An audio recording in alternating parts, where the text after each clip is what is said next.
Against the gods अर्थात देवताओं के विरुद्ध। अध्याय 1931 से 1935। नमस्कार, आप कहानी में खो जाएं उससे पहले चैनल को सब्सक्राइब करें और नोटिफिकेशन ऑन करें। धन्यवाद। देवताओं के विरुद्ध अध्याय 1931। पैतृक देवता चले गए। अब समझिए। पैतृक वसीयत की आवाज युनचे की आत्मा के समुद्र में एक बार फिर गूंजी, लेकिन ऐसा महसूस हुआ जैसे यह एक जीवन भर दूर था। उद्धरण चिन्ह ... उद्धरण चिन्ह। काफी समय बीत जाने पर भी उसने कोई प्रतिक्रिया नहीं दी। युनचे की आत्मा इतनी शांत थी मानो वह मर गया हो। जिया क्विंग्यू भाग्य की कलाकृति है। इससे पहले कि उसे खुद की सच्चाई का पता चले, ये हमेशा समय की बात थी। जहां तक आपकी बात है, जैसे जैसे आप विश्व विरोधी स्वर्ग मैनुअल को विकसित करेंगे, शून्य के साथ आपकी आत्मीयता बढ़ती जाएगी, लेकिन आप कभी भी पैतृक शून्यता को पार नहीं कर सकते। इसलिए कभी कभार आने वाले सपनों में ही आप सच्चाई की सबसे अधिक झलक पा सकते हैं। फिर भी आप सपनों को केवल वही मानेंगे जो वे हैं, सपने। आप उन्हें सत्य नहीं मानेंगे। दूसरे शब्दों में, शून्यता के नियमों पर अपनी वर्तमान महारत के बावजूद उन्होंने कभी भी स्वयं सत्य की खोज नहीं की होगी। अगर पैतृक वसीयत ने उसे सब कुछ नहीं बताया होता तो उसे हमेशा के लिए अंधेरे में रखा जाता। जब मैंने ये सब शुरू किया तो मैंने कभी नहीं सोचा था कि मैं ही तुम्हें सब कुछ बताऊंगी। यहाँ तक कि जिस भाग्य को इंजीनियर किया गया है, उसकी भी भविष्यवाणी करना बहुत मुश्किल है। युनचे की ओर से अभी भी कोई प्रतिक्रिया नहीं आई। यदि ये किसी अन्य व्यक्ति के साथ हुआ होता, यदि यह सुदूर अतीत की एक किंवदंती होती, तो उसे इसे पचाने और इस पर विचार करने के लिए एक लंबे समय की आवश्यकता होती। आप ऑडियो बुक्स 108 देख रहे हैं। धोखेबाजों से सावधान रहें। हालांकि वह हर चीज के बीच में कठोर था, इसलिए निश्चित रूप से उसे ये सब पचाने में और भी अधिक समय लगा। अब भी इसमें से कुछ भी वास्तविक नहीं लगा। जिया क्विंग्यू बनाया गया था मेरे लिए। जिस दिन हमारी शादी हुई, जिस दिन वह और मैं पहली बार मिले, यह शायद पहला दिन होगा जब वह प्राइमल केस में पैदा हुई थी। इसमें कोई आश्चर्य नहीं कि वह जिया होनई के लिए कभी कोई चिंता महसूस नहीं कर सकी। इसमें कोई आश्चर्य नहीं कि जिया होनई अपनी मौत पर दुखी नहीं हो सकती। उनका रिश्ता कुछ ऐसा था जिसे कृत्रिम रूप से उनकी चेतना में प्रत्यारोपित किया गया था, और उनकी साझा यादें केवल कर्म निर्धारण का परिणाम थीं। जब उन्होंने कभी एक दूसरे के साथ एक दिन भी नहीं बिताया तो उनके बीच पारिवारिक प्रेम कैसे हो सकता है? इसमें कोई आश्चर्य की बात नहीं है कि यू हुआ जिया क्विंग्यू को न जानने के बावजूद उसके लिए रुक गया था, और उसने बिना किसी हिचकिचाहट के उसे अपना प्यार क्यों दिया था। ये वृत्ति और दोनों के बीच मौजूद असाधारण रक्त संबंधी प्रतिध्वनि के कारण था। इसमें कोई आश्चर्य नहीं कि हेवन स्मिटिंग डेविल सम्राट, एक दुखद भाग्य वाली महिला, ने कहा था कि जिया क्विंग्यू का भाग्य अब तक का सबसे दुखद था। जैसा कि बाद में पता चला, दुखद ने यह वर्णन करना भी शुरू नहीं किया कि यह वास्तव में कितना दुखद था। इसमें कोई आश्चर्य नहीं कि उसने वह अंतिम विकल्प चुना था और अपने अंतिम क्षणों में भी कुछ भी बताने से इनकार कर दिया था। वह यहाँ तक चली गई कि उसने एक बड़ा झूठ गढ़कर उसे यह सोचने पर मजबूर कर दिया कि वह वास्तव में एक दुष्ट व्यक्ति थी जो उसकी मृत्यु से कहीं अधिक योग्य थी। इसमें कोई आश्चर्य नहीं कि वह यू हुआ और यू वगो की कब्रों के सामने रोई थी और दावा किया था कि वह वही थी जिसने उन्हें और युवानबा को मार डाला था। इसमें कोई आश्चर्य नहीं कि उसने अपने अंतिम दिन लाल रंग के कपड़े पहनने का फैसला किया था। वह इस दुनिया में लाल रंग में आई थी और उसने फैसला किया कि वह लाल रंग में ही जाएगी। कोई आश्चर्य नहीं, जैसा कि बाद में पता चला, वह वास्तव में 16 वर्ष की आयु में मर गया था। किसी भी शक्ति या रक्तरेखा, जिसमें पूर्ण विपरीत प्रकाश गहन ऊर्जा और गहरी गहन ऊर्जा शामिल है, उसके शरीर में सामंजस्यपूर्ण रूप से मौजूद हो सकती है। इस प्रकार स्वर्ग को मारने वाले शैतान सम्राट को भी आश्चर्यचकित कर सकती है, क्योंकि उसका पवित्र शरीर पैतृक भगवान का अपना पवित्र था शरीर। विधर्मी भगवान की गहरी नसें, फीनिक्स, क्रोधी भगवान, स्वर्गीय भेड़िया, गोल्डन क्रो, आइस फीनिक्स, यहाँ तक कि होंगर, यू, एड, जीवन का दिव्य चमत्कार और अंधेरे की शाश्वत आपदा। 7 स्वर्गीय गहन खजानों में से 4 अभी उसके पास थे। वर्ल्ड पियर्सर को उनकी एक प्रेमिका शुई मेइन ने भी धारण किया था। वह अपने जीवन में अनगिनत कष्टों से गुजरा था, लेकिन उन पर काबू पाने के बाद हमेशा महान प्रगति या यहाँ तक कि महान विकास भी हुआ। यहाँ तक कि जब वह प्रोफाउंड स्काई कॉन्टिनेंट में था, तब भी जैस्मीन ने कई बार कहा था कि जब तक वह यूचे को नहीं जानती थी, तब तक उसे भाग्य पर विश्वास नहीं था। उसने बिना विडंबना के घोषणा कर दी थी कि वह महान भाग्यवान व्यक्ति था। उन्होंने 16 साल की उम्र में अपनी यात्रा शुरू की थी और उन्हें ईश्वर क्षेत्र का पहला सच्चा सम्राट बनने में केवल 20 साल लगे थे। उनके पहले 16 साल जीवन बिल्कुल सामान्य था, लेकिन उसकी शादी के बाद के 2 दशक ऐसे अवसरों और महान सौभाग्य से भरे हुए थे, जिनके बारे में कोई अन्य व्यक्ति हजारों जन्मों में सपने में भी नहीं सोच सकता था। जैसा कि बाद में पता चला, भाग्य वास्तव में इस दुनिया में मौजूद था। जैसा कि बाद में पता चला, हर चीज इसके द्वारा संचालित थी। लेकिन इस किस्मत की कीमत NOVALBIN उसे पिरामिड के शिखर पर चढ़ाने में लगने वाली लागत थी। मैं बस कुछ के बारे में सोच रहा हूँ। यदि आप इस पर विश्वास करेंगे, तो यह उन पिछले 5 वर्षों के अनुभवों से भी अधिक विचित्र है, जिनके बारे में आपने हमें बताया है। जिस रात वह ब्लू पोल स्टार पर लौटा, उसके पिता यून किंगहोग ने तारों को देखा और उदासी भरी आह भरी। क्या तुम सच में मेरे बेटे हो? तुम मेरे और योरू के बेटे हो और हम दोनों का खून तुम्हारी रगों में बहता है। दुनिया उल्टी हो सकती है, लेकिन यह एक सच्चाई है जो कभी नहीं बदलेगी।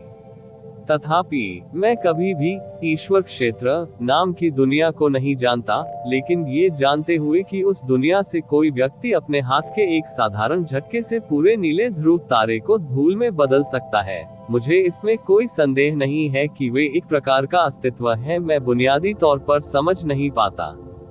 वास्तव में जब तक मैं जीवित हूँ, मैं शायद इसे कभी नहीं समझ पाऊंगा।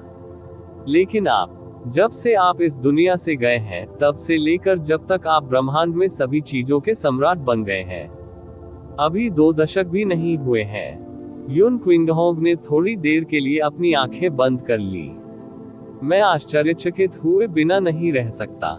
क्या मैं, यून क्विंगहोग, वास्तव में तुम्हारे जैसा बेटा पैदा करने में सक्षम हूँ? किसी व्यक्ति की नियति, क्षितिज और सीमाएं अक्सर उसके वंश और जन्म से निर्धारित होती हैं। यह एक क्रूर परंतु अटल सत्य है। हालांकि आप वर्तमान में उस स्तर पर खड़े हैं, न तो मैं और न ही पूरा यून कबीला चीयर कभी भी इसकी आशा कर सकता है। क्या आप मुझे ये सोचने के लिए दोषी ठहरा सकते हैं कि मैंने क्या किया? अगर मैं ईमानदारी से कहूँ तो तुमने जो कुछ भी हासिल किया है, उसे जानने के बाद मुझे गर्व से ज्यादा उदासी महसूस हो रही है, बेटा। आखिरकार उसके पिता का विलाप सच था। अपनी पृष्ठभूमि और प्रतिभा के स्तर के साथ, वह अधिक से अधिक यून किंगहोग के बराबर होगा, भले ही वह अपन पैदा न हुआ हो और उसे अपने जीवन में कभी भी किसी सच्ची कठिनाई का सामना नहीं करना पड़ा हो। वह स्वर्ग द्वारा चुना गया बच्चा नहीं था जैसा उसने सोचा था, लेकिन उसे निश्चित रूप से किसी ने चुना था। और वह व्यक्ति स्वयं पैतृक ईश्वर का अंतिम अवतार था। सम्राटियों के रूप में उनकी स्थिति, उनका अशांत लेकिन चकाचौंध भरा जीवन, इसकी स्थापना पैतृक देवता के बलिदान और जिया क्विंग्यू के सबसे दुखद जीवन पर की गई थी। नहीं, यह इतना भी अच्छा नहीं था कि इसे जीवन कहा जा सके। क्यों? आखिरकार जब यूनचे दोबारा बोला तो उसकी आवाज कर्कश और अस्पष्ट लग रही थी। यह उसकी आत्मा की सबसे निचली गहराइयों से निकली एक तनावपूर्ण कराह की तरह लग रहा था। आप पूर्वज भगवान हैं, यहाँ तक कि दुनिया का राजा भी आपके लिए धूल का एक कण है। क्यों? क्या आप मेरे जैसे अपंग व्यक्ति के लिए पुनर्जन्म के 600 चक्रों का बलिदान देंगे? पैतृक वसीयत ने उदासीनता से उत्तर दिया, यदि आपके बगल में अवतार लेने वाला पैतृक देवता पिछले 999 चक्रों में से कोई होता, तो ऐसा कुछ भी नहीं होता। आप जानते हैं कि पैतृक देवता के लिए एक नश्वर को बचाने के लिए अपने पवित्र शरीर का त्याग करना और भाग्य की क्रूर श्रृंखला बनाने के लिए 600 चक्रों का त्याग करना कितना निरर्थक है। हालांकि पूर्णता प्राप्त करने के लिए पैतृक इच्छा को 1000वें चक्र के दौरान निष्क्रिय होना होगा, और जियो लिंगशी इस चक्र के पूर्वज भगवान है। उसकी इच्छा पैतृक ईश्वर की मुख्य इच्छा है, जबकि मेरी इच्छा को विदेशी माना गया क्योंकि हमारी इच्छा पूरी तरह से विलीन होने से पहले ही मैं समय से पहले जाग गया था। चाहे मुख्य वसीयत कितनी भी कमजोर क्यों ना हो, यह अभी भी विदेशी पैतृक वसीयत से ऊंची है। परिणाम स्वरूप मैं उसका विरोध करने में असमर्थ हूँ। पैतृक ईश्वर ही वह था जिसने सब कुछ किया, लेकिन निर्णय वास्तव में एक निराश 15 वर्षीय लड़की द्वारा लिया गया था जिसने अपना सच्चा प्यार खो दिया था। यू चे, जब तक ऐसा नहीं हुआ तब तक मैंने इसकी कल्पना नहीं की थी। मैंने युगों तक दुनिया को देखा है, लेकिन ये स्पष्ट है कि मैंने अभी भी किसी व्यक्ति की भावनाओं की शक्ति को कम आंका है। जीवन एक स्वप्न जैसा था और संसार एक भ्रम। हालांकि वह जिस वास्तविकता को जी रहा था वह ऐसी थी जिसे स्वप्न में भी नहीं बुना जा सकता था। उसने जियो लिंगशी को याद किया जिसे वह 16 साल की उम्र से पहले और बाद में जानता था। उसकी आंखें और उसका व्यवहार पहले जैसा ही था। क्या उसे इस बारे में कुछ याद है? यू चे ने धीरे से पूछा। नहीं, पैतृक वसीयत ने सीधे उत्तर दिया। उसने मेरे बारे में सब कुछ अस्वीकार कर दिया। इस जीवन में मैं केवल जियो लिंगजी और जियो लिंगजी बनना चाहती है। जब तक वह अपने प्राकृतिक जीवन के अंत तक नहीं पहुंच जाती, वह नहीं चाहती कि उसकी पहचान और उसकी भावनाओं पर कोई दाग लगे। इसीलिए उसकी यादें उलट गईं, जैसे समय के पहिए पीछे घूमने पर आपकी मौत पलट गई थी। फिर यह उसकी पसंद थी और मैं केवल इसका पालन कर सकता था। मुझे सब कुछ हो जाने के बाद सो जाना चाहिए था और अपने अगले चक्र का इंतजार करना चाहिए था, लेकिन मैं व्यक्तिगत रूप से बनाई गई भाग्य की श्रृंखला के परिणाम और आपके और भाग्य की कलाकृतियों दोनों के अंत के बारे में उत्सुक था। पैतृक वसीयत ने उसे यह नहीं बताया कि जियो लिंगजी मुख्य वसीयत का प्रभाव वह मुख्य कारण था जिसके कारण वह यू चे के भाग्य के प्रति अनियंत्रित रूप से चिंतित हो गई थी। इसलिए मैं जागता रहा और ब्रह्मांड में घूमता रहा, जैसा कि मैंने पहले आपके और जिया क्विंग्यू के जीवन को देखते हुए किया था। हालांकि इसने जियो लिंगजी को कभी कभी मेरी यादों को भ्रम या सपने के रूप में अनुभव करने का कारण बना दिया। जब मैं अंततः सो जाऊंगा तो ये सभी सपने और भ्रम हमेशा के लिए गायब हो जाएंगे। वह कभी नहीं जान पाएगी कि वह पैतृक देवता है, अपने दिल टूटने के बारे में कभी नहीं जान पाएगी, और अपने प्राकृतिक जीवन के अंत तक सबसे शुद्ध जियो लिंगशी बनी रहेगी। आप इस बात को हमेशा उससे छिपाकर रखेंगे, अन्यथा उसका अत्यधिक कोमल हृदय निश्चित रूप से शाश्वत पश्चाताप में डूबा रहेगा। क्या आप जा रहे हैं? युन चे ने उसके स्वर में अंतिमता देखी। आप पहले ही इस दुनिया के अद्वितीय सम्राट बन चुके हैं। भाग्य की कलाकारी ने भी अपना जीवन समाप्त करने का निर्णय लिया है। पैतृक देवता के रूप में उसकी मेरी इच्छा पूरी हो गई है, और मैंने भाग्य की श्रृंखला के कारण होने वाली भाग्य की उलझन को पूरी तरह से देखा है। अब जब भाग्य की कलाकृति समाप्त हो गई है, तो आप दोनों के बीच भाग्य की श्रृंखला भी गायब हो गई है। अब मेरे लिए इस संसार में रहने का कोई कारण नहीं है। आज से मैं जल्द से जल्द अपनी खोई हुई मूल शक्ति को पुनः प्राप्त करने के लिए अपनी नींद में लौट आऊंगा। पैतृक वसीयत ने आह भरी। जीवन के अगले 600 चक्र मेरा इंतजार कर रहे हैं। मैं केवल यह आशा कर सकता हूं कि रसातल के संबंध में मेरी चिंताएं केवल मेरे लिए बिना किसी चिंता के हैं।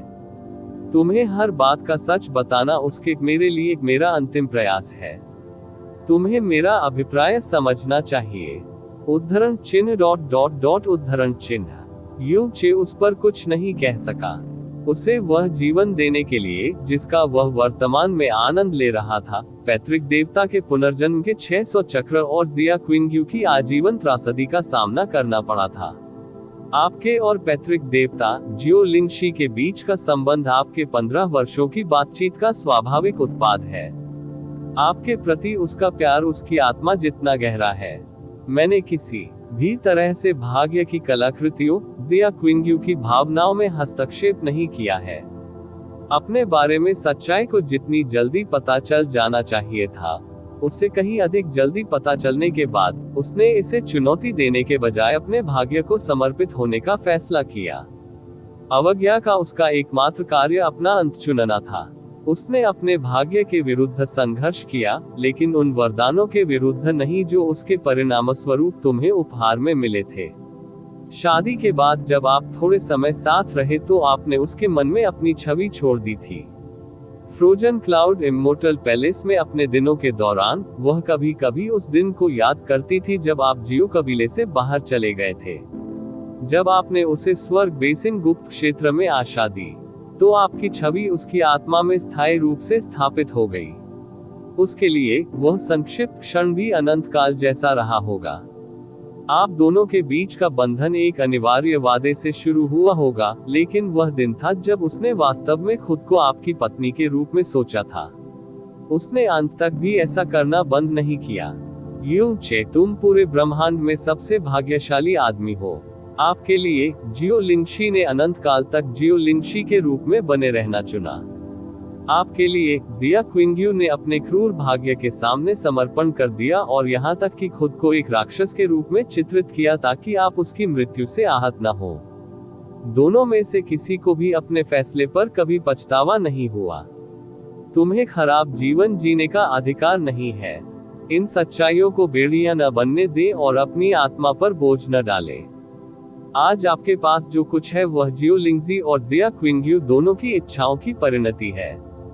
यदि केवल उन सभी चीजों के लिए जो उन्होंने आपके लिए किया है, तो आपको अपने आप को अपरिहार्य अंधकार के दलदल में नहीं डूबने देना चाहिए।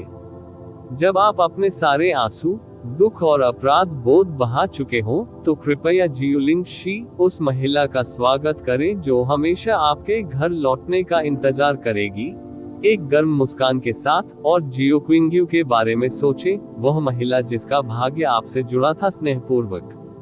उनके लिए और उन सभी के लिए जो आपसे प्यार करते हैं, आप ये कर सकते हैं, है ना? आत्मा सागर संसार जोरों से हिलने लगा।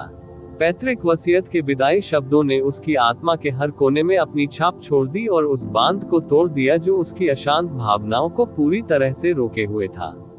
तो फिर यही बात है।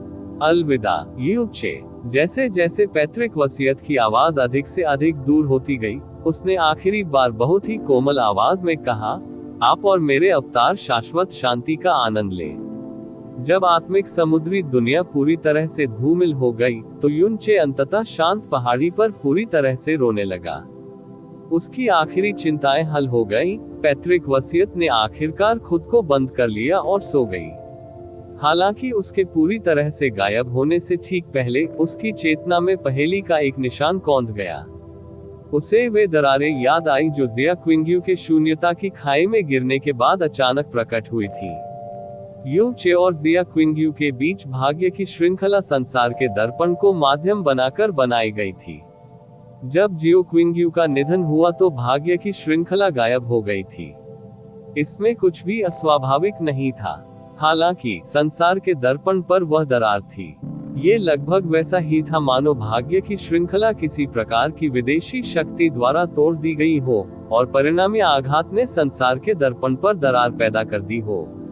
अगर ये सच होता, रसातल के अंदर प्रारंभिक अराजकता में क्या हो रहा था? देवताओं के विरुद्ध अध्याय 1932। एक बार चंद्रमा था। इस दुनिया में सबसे भारी चीज कौन सी है?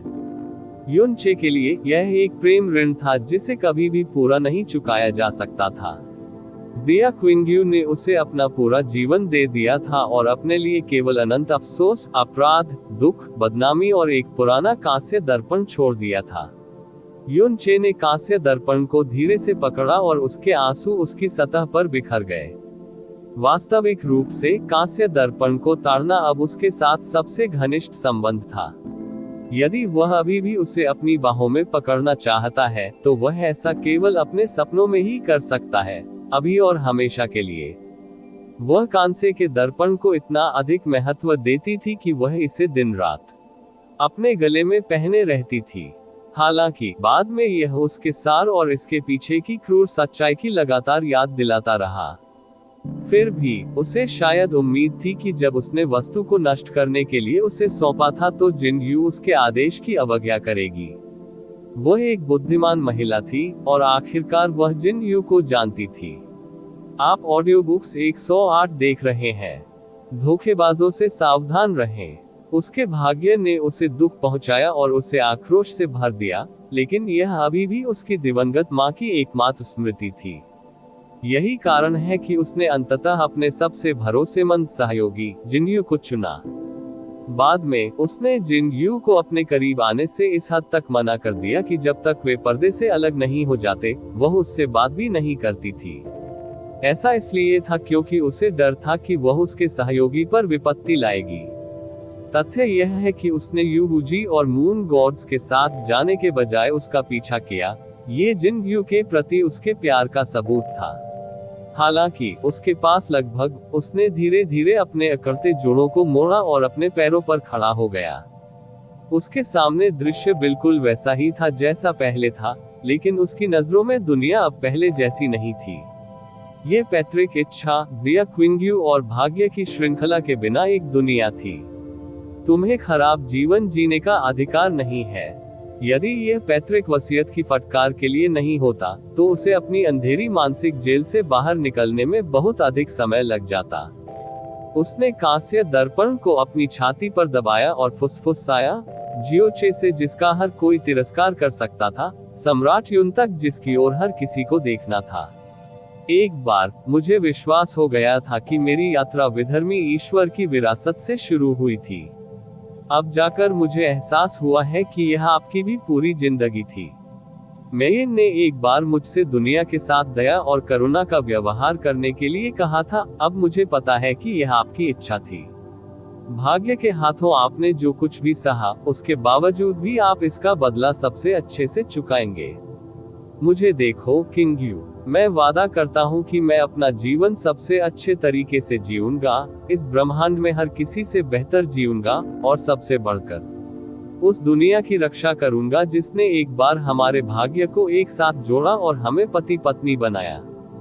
कई वर्षों के बाद, जब सम्राट युन हर जीवित प्राणी के शाश्वत विश्वास के रूप में पूजे जाने लगे, जब निचले लोगों से लेकर उच्चतम राजा लोगों तक कोई भी उनके व्यक्तित्व पर थोड़ी सी भी बदनामी की अनुमति नहीं देता था, कोई नहीं जानता था कि उनके कार्यों को प्रेरित किया गया था। ये जिया क्विंग्यू से उसका शाश्वत वादा स्थान बदल गया और यू चे चिबुयाओ कियानयंग रग शुइमेइन और म्यू जुआनिन के सामने प्रकट हुआ। उसने आश्चर्यचकित महिलाओं की ओर देखा जो इतने समय से उस पर नजर रख रही थी। उन पर हल्की सी मुस्कान बिखेरी और कर्कश लेकिन गर्मजोशी भरी आवाज में बोला, आप सभी को फिर से चिंता करने के लिए क्षमा करें। मैंने एक लंबा सपना देखा था। मुझे लगता है कि अब मैं समझ गया हूँ कि मेरे सपने इतने अंधेरे क्यों हो गए हैं। ऐसा इसलिए है क्योंकि किसी ने सपनों की सारी रोशनी चुरा ली है और उन सभी को मेरी वास्तविकता में प्रतिबिंबित कर दिया है। उनकी दुनिया शाश्वत अंधकार में डूब जाने के बाद भी उन्होंने ऐसा करना जारी रखा।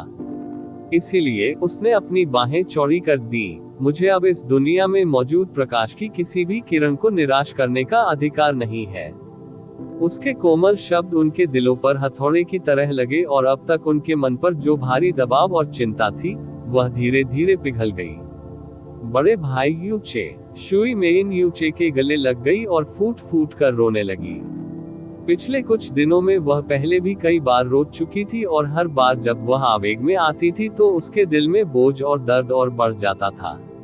लेकिन और नहीं, अंततः वह दर्द के बजाय राहत में रो सकती थी। यू चे ने मेइन को कसकर पकड़ लिया। पिछले कुछ वर्षों में वह पहले ही उसकी खातिर बहुत कुछ सह चुकी थी। अब से वह उसे अब अपनी मुस्कुराहट के पीछे रूह कंपा देने वाले दर्द को छुपाने की इजाजत नहीं देगा। उसने अचानक चिबुयाओ की ओर देखा और पूछा, क्या एक सम्राट की दो साम्राज्ञियां हो सकती हैं, बुयाओ? चिबुयाओ के चेहरे पर आश्चर्य झलक रहा था, लेकिन वह तुरंत मुस्कुरा दी और उत्तर दिया, यदि आप कोई अन्य सम्राट होते, तो ऐसा निर्णय लेने से पहले आपको कई बातों पर विचार करना चाहिए। लेकिन आप कोई अन्य सम्राट तो नहीं है। आपकी जो भी इच्छा हो, उसे पूरा करने के लिए आपको बस इच्छाशक्ति की आवश्यकता है। युन चे उसकी राय पूछे बिना निर्णय ले सकता था, लेकिन उसने फिर भी ऐसा किया क्योंकि वह उसका सम्मान करता था और उसकी भावनाओं की परवाह करता था।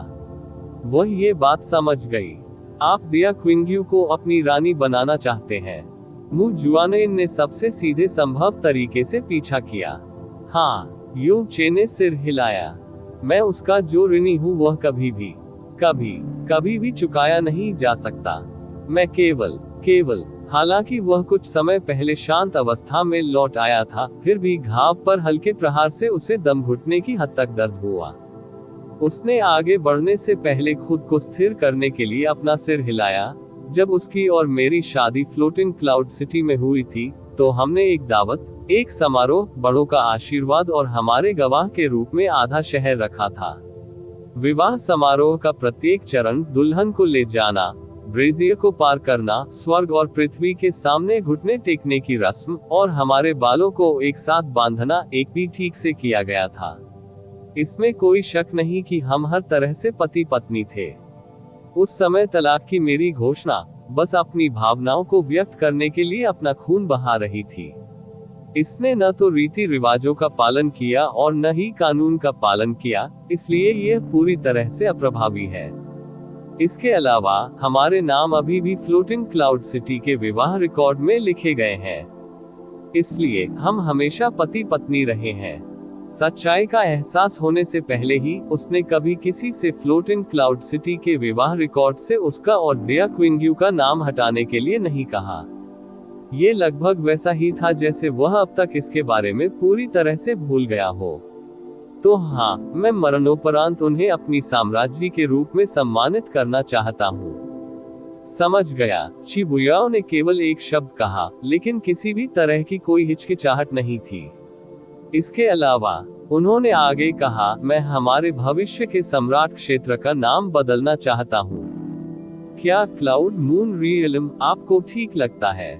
मुस्कुराते हुए चिबुयाओ ने अपने विचार व्यक्त किए जैसे वह उसके मन को पढ़ सकती है। युन चे स्पष्ट रूप से पिछली गलतियों को सुधारने के लिए अपनी शक्ति में सब कुछ कर रहा था। कोई यह भी कह सकता है कि उसके फैसले बिना सोचे समझे लिए गए थे। हालांकि जिया क्विंग्यू हमेशा के लिए चला गया था। इससे कोई फर्क नहीं पड़ता कि उसने उसे समझाने की कितनी कोशिश की, ये सब खोखला और अर्थहीन था। अचानक खामोश कियान यंगर दूर हो गई और चुपचाप जमीन की ओर गिर पड़ी। हालांकि इससे पहले कि वह ऐसा कर पाती, एक हाथ ने उसकी कलाई को मजबूती से पकड़ लिया। न चाहते हुए भी उसकी आंखें कांपने लगी। एकमात्र व्यक्ति जो उसकी रक्षात्मक प्रवृत्ति को ट्रिगर किए बिना उसे पकड़ सकता था, युन चे था। आप कहां जा रहे हैं? युन चे की आवाज उसके पीछे बजी। उसकी आवाज में इतनी भावना नहीं थी कि वह उसकी वर्तमान भावनाओं को पहचान सके। उसने बिना पीछे मुड़े उत्तर दिया, आप शायद अभी मुझे नहीं देखना चाहते। जब आप तैयार हो तो मुझे ब्रह्मा सम्राट देव क्षेत्र में मिले। कियाना ये यंग रथ एक बेहद घमंडी महिला। उसने अपनी आवाज को पूरी तरह उदासीन और गरिमा में बनाए रखने की कोशिश की थी। हालांकि एक हल्का सा कंपन अभी भी उसकी आवाज में समा गया। उसकी कलाई के चारों ओर पकड़ थोड़ी ढीली हो गई, लेकिन यू चे ने उसे जाने नहीं दिया। इसके बजाय वह असाधारण रूप से गर्मजोशी और सौम्य आवाज में बोले, अगर वह चांद होती जिसने मुझे तब रोशनी दी जब मैं अंधेरे में डूबा हुआ था, तो फिर तुम वह परछाई हो जिसने मेरे सबसे बुरे क्षणों में भी मेरा साथ नहीं छोड़ा। हम सब कुछ एक साथ करने के बाद भी क्या तुम सच में सोचते हो कि मैं तुम्हें अपने पास से भागने दूंगा? उद्धरण चिन्ह उद्धरण चिन्ह। कियाना ये यंग एयर ठिठक गई और उसकी आंखें अचानक बहुत धुंधली हो गई। याद है जब हम उत्तरी दिव्य क्षेत्र में थे तब मैंने भविष्य के बारे में क्या कहा था? उसने उसके चेहरे के एक तरफ और सुनहरे बालों को घूरते हुए धीरे से कहा, मैं इसके बारे में कभी नहीं भूला और आपको भी नहीं भूलना चाहिए। चिबुयाओ म्यूजुआनगिन उद्धरण चिन्ह उद्धरण चिन्ह। कियाना ये यंग र ने उसे कोई उत्तर नहीं दिया। एक हवा जो किसी भी तरह से ठंडी नहीं थी उनके शरीर से टकराई, लेकिन वह और जोर से और जोर से और जोर से कांपने लगी। चाहे कुछ भी हो, ये रुकेगा नहीं। फिर भी कियाने यंग र को जाने न देते हुए युन चे ने फुसफुसाने से पहले एक बार शुई मेइन की पीठ थपथपाई। मुझे उस जगह ले चलो मेइन। कियानयिंग, तुम्हें भी हमारे साथ आना चाहिए। हालांकि कियाने यंग र ने उसकी बात नहीं सुनी। तेज गति से क्षितिज की ओर गोली चलाने से पहले उसने अचानक अपना हाथ एक तरफ फेंक दिया। वह कभी पीछे नहीं मुड़ी क्योंकि वह नहीं चाहती थी कि युनचे उसका चेहरा देखे। शुई मेइन एक बुद्धिमान लड़की थी। वह तुरंत समझ गई कि युनचे किस ओर इशारा कर रहा था, भले ही वह इसके बारे में अस्पष्ट था। एमेन। वर्ल्ड पियर्सर को बुलाने से पहले उसने धीरे से जवाब दिया। बाद में एक हल्की लाल रंग की चमक के साथ वे दोनों हवा में गायब हो गए। म्यू जुआनयिन और ची बुयाओ ने एक दूसरे पर नजर डाली। वह बदल गया है, मु जुआनन ने आह भरते हुए कहा, लेकिन इसमें स्पष्ट रूप से राहत की भावना थी।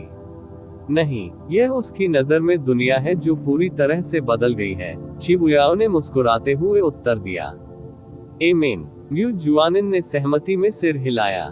कहो, क्या तुम्हें लगता है कि हमें उसे यू शी के बारे में बताना चाहिए? ची बुयाओ ने अचानक पूछा। ची बुयाओ को किसी भी चीज पर किसी से सलाह लेते देखना दुर्लभ था क्योंकि वह आमतौर पर बहुत बुद्धिमान और निर्णायक थी। हालांकि यह एक ऐसी चीज थी जिस पर वह वास्तव में निर्णय नहीं ले सकी। क्या यह उसे दूसरा रहस्य बताने का उपयुक्त समय था, या ऐसा समय कभी नहीं आएगा? उद्धरण चिन्ह ... उद्धरण चिन्ह। मु जुआनिन ने अपना सिर हिलाया। ये सबसे अच्छा है कि हम इसके बारे में भूल जाएं। इसके अलावा आप साम्राज्य हैं। तुम्हें पहले अपने बारे में चिंता करनी चाहिए। ची बुयाओ मुस्कुरा उठी। हालांकि मुझे आपके बच्चे को युवराज बनाने में कोई आपत्ति नहीं होगी। उद्धरण चिन्ह ... उद्धरण चिन्ह। म्यू जुआनयिन ने मुंह फेर लिया और कहा, मैं उसके अनुरोध आप पर छोड़ता हूँ। अपने पिता के अचानक इतने दिनों तक लापता रहने के बाद बुक्सिन चिंतित हो गई होगी। म्यू जुआनयिन चला गया, लेकिन ची बुयाओ तुरंत नहीं गया। वह बहुत देर तक आकाश को देखती रही। जिया क्विंग्यू, मैं आखिरकार तुम्हारे बारे में गलत नहीं थी, वह मुस्कुराते हुए फुसफुसाए और आखिरकार उस पहेली को शांत कर दिया जो उसके दिमाग में बहुत लंबे समय से बनी हुई थी। या उसने किया। हालांकि आपके अंतिम प्रस्थान के पीछे क्या कारण था, आप यह नहीं कहेंगे, वह ये नहीं कहेंगे। गुप्त। कितना अद्भुत लेकिन कष्टप्रद शब्द है। वह मुस्कुराती रही। मुझे लगता है कि मैं तुम्हें कभी भी जाने नहीं दे पाऊंगा।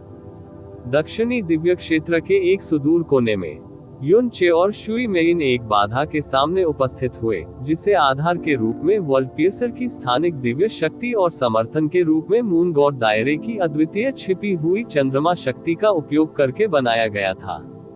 हालांकि यह केवल एक पतली परत थी, लेकिन बाधा के पीछे छिपी आभा को काफी हद तक छुपाने में यह खुरदरी थी।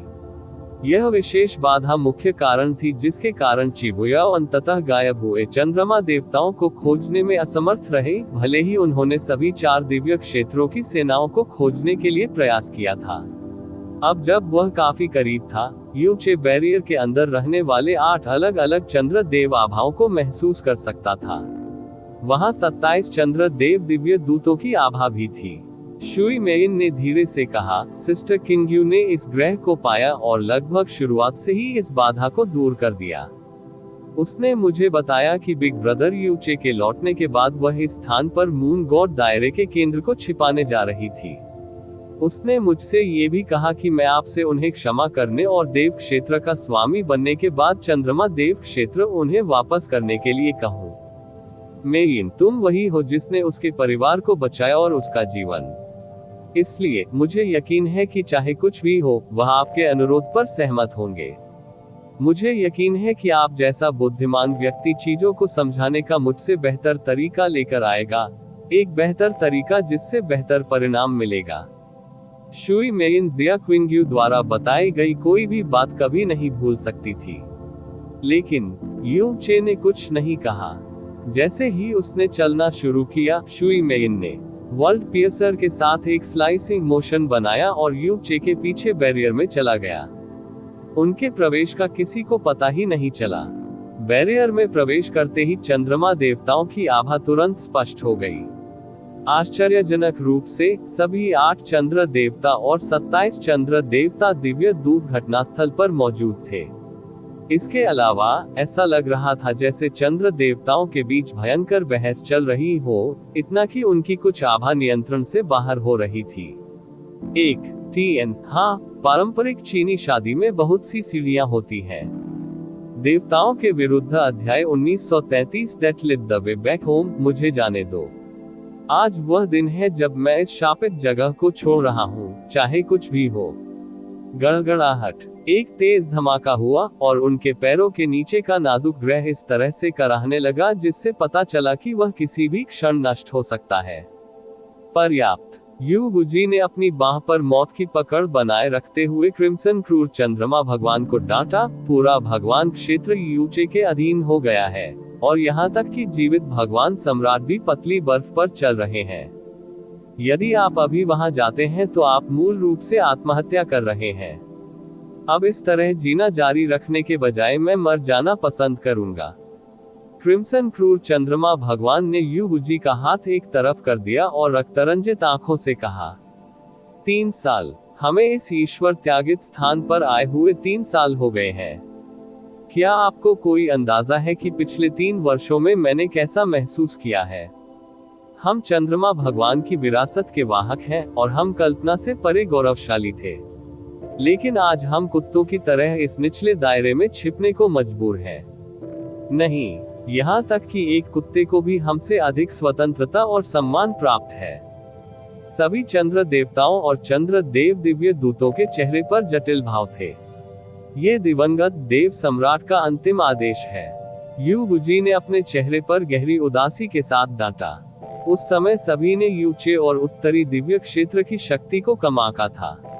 यदि यह उसकी योजनाओं के लिए नहीं होता तो हम बहुत पहले ही यूचे की ताकत के सामने नष्ट हो गए होते। हमारा अंत भी अनंत स्वर्ग जैसा ही होता। फिर से वह, मैंने सुना है कि मैं इससे बहुत तंग आ चुका हूँ। क्रिम्सन क्रूएल मून गॉड ने दांत पीसते हुए कहा, इसके अलावा आपको क्या लगता है कि हम आज इस स्थिति में क्यों हैं? ये सब उसकी वजह से है। क्रिम्सन क्रूर ब्लू जेड मून भगवान आगे बढ़े और गुस्से से कहा, आप मास्टर का अनादर या निंदा नहीं करेंगे। बदनामी। क्रिम्सन क्रूर चंद्रमा भगवान ने उन पर उंगली उठाने से पहले सभी के चेहरों पर अपनी निगाहें घुमाई। क्या आप सभी अब भी सोचते हैं कि मेरा आरोप बदनामी है? दिवंगत देव सम्राट यूचे की पत्नी थी। हो सकता है कि उसने उस समय अपने दुश्मनों के साथ शामिल होने का विकल्प चुना हो, लेकिन हर कोई जानता है कि यह एकमात्र तर्कसंगत विकल्प था जो वह तब चुन सकती थी। आप सभी जानते हैं कि 4 दिव्य क्षेत्रों को एकजुट करने के बाद से यूचे ने कितने राजा क्षेत्रों को माफ कर दिया है। यदि दिवंगत देव सम्राट यूचे को 2 बार मारने का प्रयास करने और उसके सितारा क्षेत्र को नष्ट करने के लिए पर्याप्त मूर्ख और क्रूर नहीं होता, तो उसने चंद्रमा देवता क्षेत्र को भी माफ कर दिया होता। यही कारण है कि यूचे ने प्राइमल केस में किसी भी अन्य सितारा क्षेत्र की तुलना में चंद्रमा देवता क्षेत्र को कड़ी सजा दी है। इसीलिए चंद्रमा देव क्षेत्र पूरी तरह से नष्ट हो गया और हम इसमें क्यों फंस गए हैं? चुप रहो। चांग। एक नीली चमक थी और क्रिम्सन क्रूर चंद्रमा भगवान को अपने गले के ऊपर एक गहरे हरे रंग का ब्लेड दबा हुआ महसूस हुआ। याओ यू ब्लू जेड मून भगवान थोड़ी अव्यवस्थित आभा के साथ बोले, मास्टर के प्रति अनादर का एक और शब्द और मैं तुम्हें खुद ही मार डालूंगा। लेकिन क्रिम्सन क्रूएल सही है, एक अन्य चंद्रमा देवता ने शोक व्यक्त किया। आप अब भी उसका बचाव क्यों कर रहे हैं? याओ यू। पर्याप्त, अपना मुंह बंद करें। युवुजी ने एक बार फिर क्रिम्सन क्रूएल का सामना करने से पहले स्पीकर की ओर देखा। यदि आप चाहें तो आप आत्महत्या करने के लिए स्वतंत्र हैं, लेकिन जान ले कि जैसे ही आप हमारा स्थान बताएंगे, आप हम सभी को अपने साथ कब्र में खींच लेंगे। हम बमुश्किल चंद्रमा देवता की विरासत को बरकरार रखते हुए भागने में सफल रहे और अब आप इसे सब कुछ नष्ट करने जा रहे हैं। उसने आगे बढ़ने से पहले अपनी आवाज कम कर दी, बस थोड़ी देर और सहन करो। दिवंगत देव सम्राट ने मुझसे कहा कि कोई आएगा और हमें बाहर ले चलो। जब दिन आएगा, हम इस जगह से सुरक्षित निकल सकेंगे और पूरी दुनिया में हंसी होगी। क्रिम्सन क्रूएल मून गॉड ने दहाड़ते हुए कहा, अनंत स्वर्ग, दक्षिणी सागर, ड्रैगन गॉड। हो सकता है कि उनका सफाया हो गया हो, लेकिन कम से कम वे सभी पहले यू चे के खिलाफ लड़ चुके हैं। हालांकि युन चे से उलझने से पहले हम धूम दबाकर भाग निकले। क्या मजाक, कितनी शर्म की बात है। यहाँ तक कि मैं खुद को अपने चेहरे पर तिरस्कार के अलावा किसी और नजर से देखने के लिए तैयार नहीं हो सकता। तो क्या हुआ? क्या अधिक महत्वपूर्ण है, हमारा गौरव या चंद्रमा भगवान की विरासत? यू गुजी ने क्रिम्सन क्रूर चंद्रमा भगवान को पहले से भी अधिक कठोर फटकार लगाई। मैं दोहराता हूँ, हमारे आज तक जीवित रहने का कारण यह नहीं है कि हम मरने के लिए बहुत काय हैं, बल्कि इसलिए कि हमें चंद्रमा भगवान की विरासत को जीवित रखने की जरूरत है। क्या आप सचमुच हमारी विरासत को अनंत स्वर्ग या दक्षिणी सागर की तरह स्थायी रूप से विच्छेदित होते देखना चाहते हैं? यू गुजी ने जिया क्विंग्यू से इंपीरियल मून ग्लेज्ड पल स्वीकार कर लिया था, जिसका मतलब था कि वह वर्तमान मून गॉड सम्राट थे। हालांकि उसके अधिकार की तुलना स्पष्ट रूप से जिया क्विंग्यू या यू गुया से नहीं की जा सकती। वह वास्तव में चंद्र देवताओं को आदेश देने में असमर्थ था। क्रिम्सन क्रूर चंद्रमा भगवान ने यू गुजी को धक्का दिया और कुछ कहने की कोशिश की। फिर उसकी अभिव्यक्ति और उसका शरीर दोनों ऐसे ठिठक गए मानो उस पर बिजली गिर गई हो। वह एकमात्र व्यक्ति नहीं था जिसने इस पर ध्यान दिया। सभी लोग आश्चर्य से ऊपर भी देख रहे थे। उनका जीवित दुष्स्वप्न उनके सिर से केवल 1.5 किलोमीटर ऊपर खड़ा था। यू छे चंद्र देवताओं ने तुरंत अपनी शक्तियां बुलाई। एक दूसरे के प्रति उनके मन में जो भी नाराजगी थी, वह तुरंत दूर हो गई क्योंकि वे एक साथ खड़े थे। हालांकि वे अभी भी कांपने से खुद को नहीं रोक सके, जैसे कि वे सबसे ठंडे नरक में डूब गए हो। समूह में सबसे आगे खड़े होकर यू गुजी ने अपनी उंगलियों को इतनी कसकर भींच लिया कि वे टूट गईं। ये जानते हुए कि यू चे को चंद्रमा देवता क्षेत्र से कितनी गहरी नफरत थी, वह पहले से ही अपने मन की आंखों में सबसे खराब स्थिति की कल्पना कर सकता था। यू चे ने उन्हें एक एक करके देखा। वह उनके डर, उनकी बढ़ती निराशा और कड़वे अंत तक लड़ने के उनके दृढ़ संकल्प को महसूस कर सकता था। यू गुजी, यू चे ने शुरू किया, इंपीरियल मून ग्लेज्ड पल अभी भी तुम्हारे पास है ना? यू गुजी ने अपने दांत पीस लिए और 1 इंच भी दिए बिना यू चे की आंखों से मिलान किया। तो क्या हुआ अगर ऐसा है? पूरी दुनिया इस समय आपकी मुट्ठी में हो सकती है, लेकिन यह एक ऐसी चीज है जो आपके पास नहीं होगी। आप ऑडियो बुक्स 108 देख रहे हैं। धोखेबाजों से सावधान रहें। हम इंपीरियल मून ग्लेज्ड पल के साथ जिएंगे और साथ मरेंगे। इंपीरियल मून ग्लेज्ड पल चंद्रमा देवताओं से संबंधित है। मैं इसे तुमसे नहीं छीनूंगा और न ही किसी को इसे तुमसे लेने दूंगा। यू चे ऊपर से नीचे देख रहा था, लेकिन उसने अपने स्वर को थोड़ा हल्का करना सुनिश्चित किया। उद्धरण चिन्ह ... प्रश्नवाचक चिन्ह उद्धरण चिन्ह। यू गुजी या उसके पीछे के चंद्रमा देवता यू चे से जो भी कहने की उम्मीद कर रहे थे, वह स्पष्ट रूप से ऐसा नहीं था। मैं आज यहाँ एक अनुरोध करने आया हूँ, युन चे ने आगे कहा।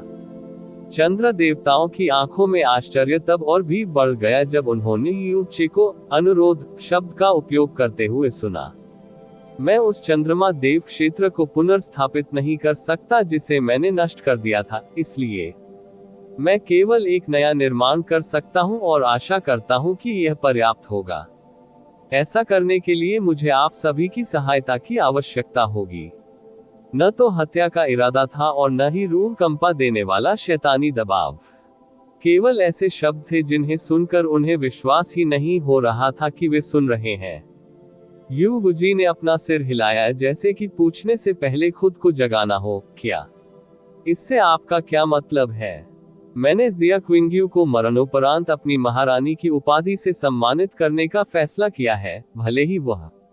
यू चे ने अपनी भौहें सिकोड़ने से पहले एक हल्की सांस ली। चंद्र देव क्षेत्र उसका सबसे बड़ा लगाव था। मैं अपनी शक्ति में सब कुछ करूंगा और हर उस संसाधन का उपयोग करूंगा जो चंद्रमा देव क्षेत्र को उसके पूर्व गौरव पर बहाल करने के लिए हो सकता है। यदि आप मेरी मदद करने को तैयार हैं, तो आधे महीने में सम्राट यू शहर आए। उद्धरण चिन्ह डॉट डॉट डॉट उद्धरण चिन्ह। यू गुजी की आंखें ऐसी लग रही थी जैसे वे अपनी जेब से बाहर निकल सकती हैं। वह मूर्ति की भांति मौन हो गया। युन चे और शुई मेइन के चले जाने के काफी समय बाद भी चंद्रमा देवता अभी भी अपने दिमाग की पूर्ण क्षमताओं को पुनः प्राप्त करने में सक्षम नहीं थे। पिछले कुछ दिनों में आपके साथ वास्तव में क्या हुआ, बिग ब्रदर युन चे? ईश्वर क्षेत्र में लौटने के बाद शुई मेइन ने युन चे की बांह पकड़ते हुए उसे ऊपर से नीचे तक देखा। मैं आपकी मदद नहीं कर सकता, लेकिन ऐसा महसूस कर रहा हूं कि आप किसी तरह बदल गए हैं। युन चे ने मुस्कुराते हुए अपना सिर हिलाया। मैं आपसे झूठ नहीं बोलना चाहता, इसलिए मैं इसे इस तरह कहने जा रहा हूँ। ये हो सकता है ऐसा लगता है कि मैं बस उस पहाड़ी पर बैठा था और पिछले कुछ दिनों से कुछ नहीं कर रहा था, लेकिन मैं वास्तव में अपने पूरे जीवन के सबसे अविश्वसनीय अनुभव से गुजर रहा था। यह इतना अविश्वसनीय था कि अगर मैं उन्हें सच बताऊं तो भी कोई मुझ पर विश्वास नहीं करेगा। शुई मेइन और भी आश्चर्यचकित हो गई। हालांकि मैं आपको यह नहीं बता सकता कि यह क्या है। जैसा कि बाद में पता चला, वास्तव में ऐसे रहस्य हैं जिन्हें आप इस दुनिया में किसी के सामने प्रकट नहीं कर सकते। वह कभी भी पैतृक ईश्वर के रहस्य को उजागर नहीं कर सका। अचानक युन चे ने अपनी नजर घुमाए और रुक गया। ऐसा इसलिए था क्योंकि उसने जिया युवानबा को महसूस कर लिया था। वे दक्षिणी दिव्य क्षेत्र के एक मध्य सितारा क्षेत्र में थे जिसे 9 फेसेस क्षेत्र कहा जाता था। 2 दैवीय उत्पत्ति क्षेत्र के गहन अभ्यासकर्ता वर्तमान में एक विशाल गहन मंच पर युद्ध कर रहे थे। उनमें से एक कोई और नहीं बल्कि जिया युवानबा थी। जब से जिया युवानबा ने ईश्वर क्षेत्र में प्रवेश किया तब से वह तेजी से प्रगति कर रहा था। वह अब स्तर 6 दिव्य उत्पत्ति क्षेत्र का गहन अभ्यासी था और स्तर 7 दिव्य उत्पत्ति क्षेत्र में प्रवेश करने से ज्यादा दूर नहीं था। हालांकि उनका प्रतिद्वंद्वी एक सच्चे स्तर 8 दिव्य उत्पत्ति क्षेत्र का गहन अभ्यासी था। आमतौर पर दैवीय उत्पत्ति क्षेत्र के गहन चिकित्सकों के बीच लड़ाई मध्य सितारा क्षेत्र में देखने लायक नहीं थी। हालांकि जिया युवानबा को अपने से 2 स्तर ऊपर के प्रतिद्वंद्वी के खिलाफ आमने सामने की लड़ाई के दृश्य ने दर्शकों का खून इतना खौला दिया था जितना पहले कभी नहीं हुआ था। जिया युवानबा की दहाड़े किसी खून के प्यासे जानवर की तरह लग रही थी। बार बार उसे जमीन पर गिराया गया, लेकिन वह बार बार अपने प्रतिद्वंद्वी को चुनौती देने के लिए अपने पैरों पर खड़ा हो गया।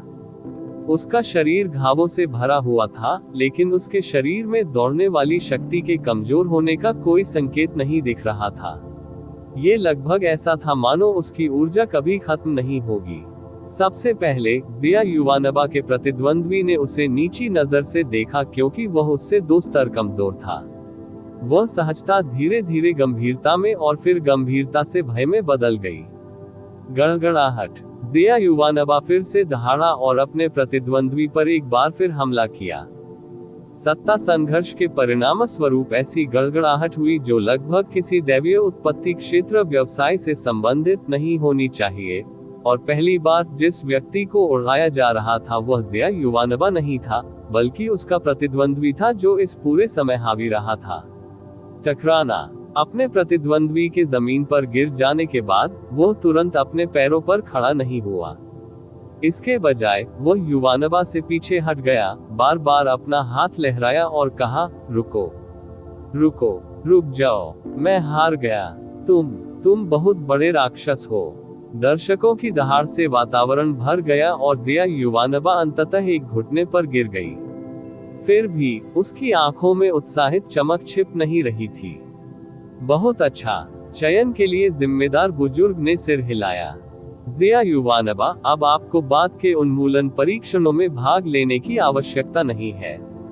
अपनी चोटें ठीक करें और 3 दिनों में 22वें कोर्ट में शामिल होने के लिए तैयार रहें। इस फैसले पर किसी ने आपत्ति नहीं जताई। स्तर 8 के दिव्य मूल क्षेत्र के गहन अभ्यासी से स्तर 6 के दिव्य मूल क्षेत्र के गहन अभ्यासी के रूप में तब तक लड़ना जब तक कि उन्होंने लड़ने की अपनी इच्छा शक्ति ही नहीं खो दी। कोई भी देख सकता था कि जिया युवानबा एक अद्वितीय प्रतिभा थी।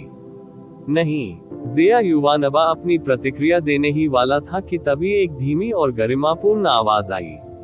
आसपास का सारा शोर पूरी तरह से शांत हो गया, और यहाँ तक कि बुजुर्ग भी अपनी पीठ को थोड़ा झुका रहे थे और डरते हुए चिल्ला रहे थे, हम महान साम्राज्य के राजा का स्वागत करते हैं।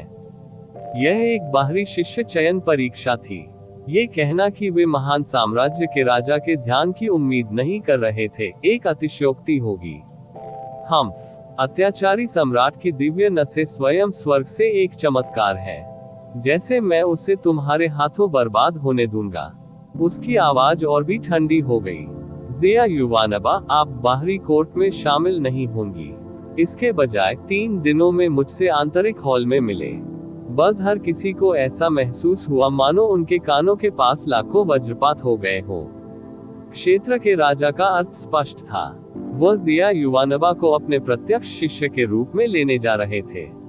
यह एक ऐसा सपना था जिसे घटनास्थल पर मौजूद अधिकांश गहन अभ्यासकर्ताओं ने सपने में भी देखने की हिम्मत नहीं की थी। मंच पर ज़िया युवानबा ने धीरे से अपना सिर उठाया और गर्व से कहा, जूनियर ज़िया युवानबा महान क्षेत्र के राजा के आदेश का पालन करता है। आसमान में ऊंचे स्थान पर यू चे ने सभी प्रकार की भावनाओं को महसूस करते हुए पूरे दृश्य को देखा। जब उन्होंने पहली बार ईश्वर क्षेत्र में प्रवेश किया, तो उन्होंने भी एक मध्य तारा क्षेत्र के संप्रदाय में प्रवेश किया और क्षेत्र राजा बन गया प्रत्यक्ष शिष्य। ज़िया युवानबा खेती करने और स्वस्थ होने के लिए अपने स्थान पर लौटने के बाद यूनचे वहां से खिसक गया और उसके सामने आ गया। प्रारंभिक आश्चर्य बीत जाने के बाद ज़िया युवानबा अपने पैरों पर खड़ा हो गया और खुशी के साथ यूचे का स्वागत करने के लिए अपनी बाहें फैला दी। हालांकि वह पहला कदम उठाने के बाद ही रुक गया और उसकी मुस्कान पहले से कहीं अधिक संयमित हो गई। भाई, क्या तुमने सब कुछ देखा? हे। वह यूचे को जीजाजी कहकर संबोधित करने वाला था, जब तक कि उसका मन उसके मुंह तक नहीं पहुंच गया। वह जानता था कि सच्चाई जानने के बाद वह फिर कभी यूचे को इस तरह नहीं बुला पाएगा। युवानबा, यूचे ने अपने दोस्त को जटिल भावनाओं से देखा। मेरे पास पूरी दुनिया में सर्वोत्तम संभव संसाधन है। मैं तुम्हें तुम्हारी पसंद के किसी भी राजा के दायरे में रख सकता हूँ। क्या तुम्हें यकीन है? तुम नहीं चाहते कि मैं ऐसा करूँ? हमने इस बारे में बात की।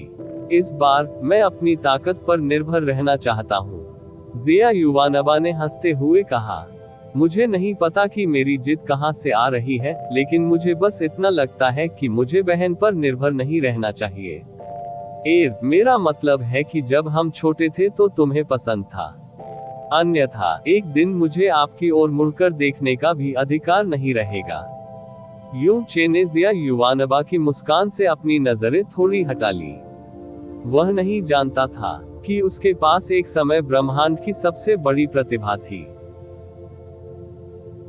देवताओं के विरुद्ध अध्याय 1934 दुस्वप्न रसातल 1। यदि ज़िया युवानबा ने मध्य क्षेत्र के राजा यूनचे के साथ अपने संबंध का खुलासा किया होता, जिसने कुछ समय पहले घोषणा की थी कि वो उसे अपने प्रत्यक्ष शिष्य के रूप में लेगा, तो तुरंत उसकी पैंट खराब हो गई होती। फिर भी उन्होंने ऐसा नहीं किया।